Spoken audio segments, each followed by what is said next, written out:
21-year-old college senior Jamie Waldron didn't always think of herself as homeless. Orphaned at 15 when her mom died, she found shelter with some aunts and, finally, an older cousin. But while she was living on campus at UMass Lowell, he and his wife had a baby, and their two-bedroom house wasn't big enough to accommodate Waldron when school was out of session. And I was like not sure where I was going to live. And then I went to a resident director of my building actually, and he put me in contact with one of the deans at my school. During Waldron's sophomore year, that dean helped her get accepted into the Massachusetts Student Housing Security Pilot. It's a state program that funds year-round campus housing and meal plans for a handful of homeless state and community college students. For the time being, Waldron felt secure. She got a job at a local grocery store, and even took enough credits that she was on track to graduate a year early this May. But things changed when the coronavirus hit the U.S., and her college campus shut down.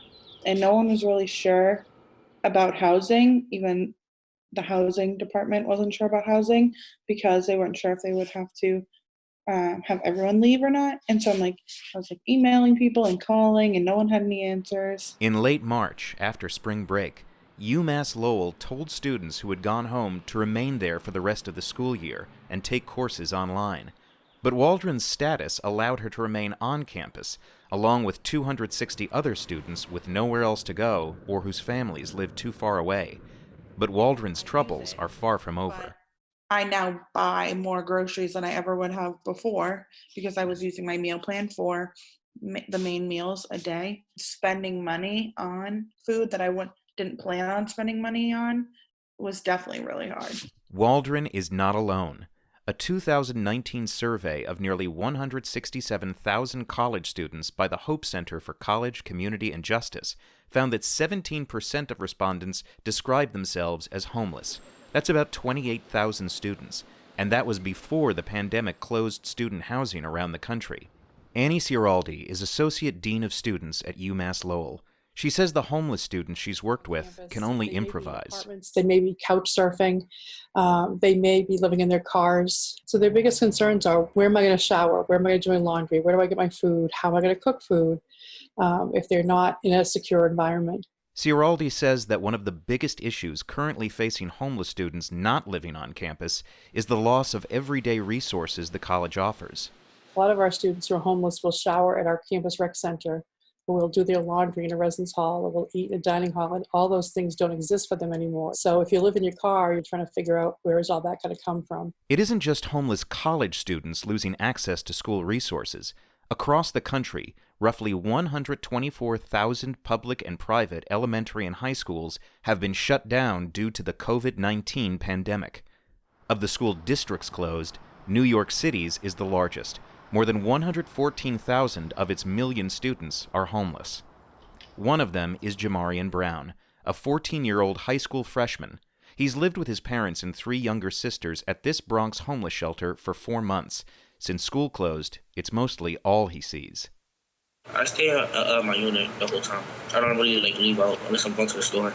In order to help homeless students keep up with coursework online, the New York City Department of Education has distributed 16,000 iPads to kids in shelters all over the city. Jamarian and his sisters each received one. But when I spoke with him last month, he said they couldn't use them. Like many shelters throughout the city, theirs does not have Wi-Fi. Are you able to keep up with your assignments at all? Yes, but that's only for the packets they gave me before school was canceled. All my other work that's on the computers, I can't do it yet. Estrella Montanez is the residence director at Jamarian's shelter, which is part of BronxWorks, one of the largest shelter networks in New York City.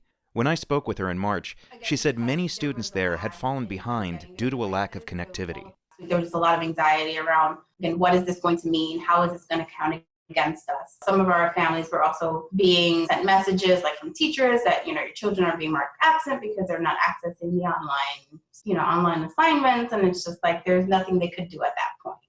Chris Caruso is the executive director for the Office of Community Schools at New York City's Department of Education. He says that online absences won't count against homeless students and that they now have connectivity. We knew it was going to take some time to get the distribution chain and get access to the devices to all the students living in shelter. And we have since eliminated that digital divide, and every student in shelter now has a device. Each of these devices is already equipped with internet access. So the strength of the signal, the Wi-Fi access point does not matter at all. Literally, you can use these any place, anytime. He says that the city is taking additional measures to make sure that its most vulnerable students don't fall behind.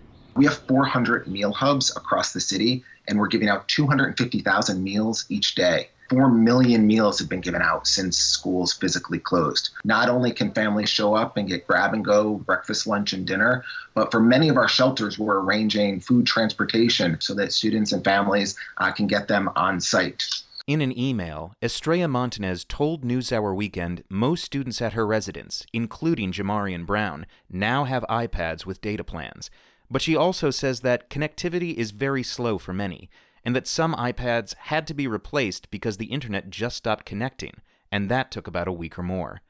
In a response to NewsHour Weekend, the city's Department of Education said that they are aware of isolated instances of connectivity challenges in certain shelters. They also said that they are working directly with the Department of Homeless Services, Apple, and T-Mobile to address individual issues as they arise.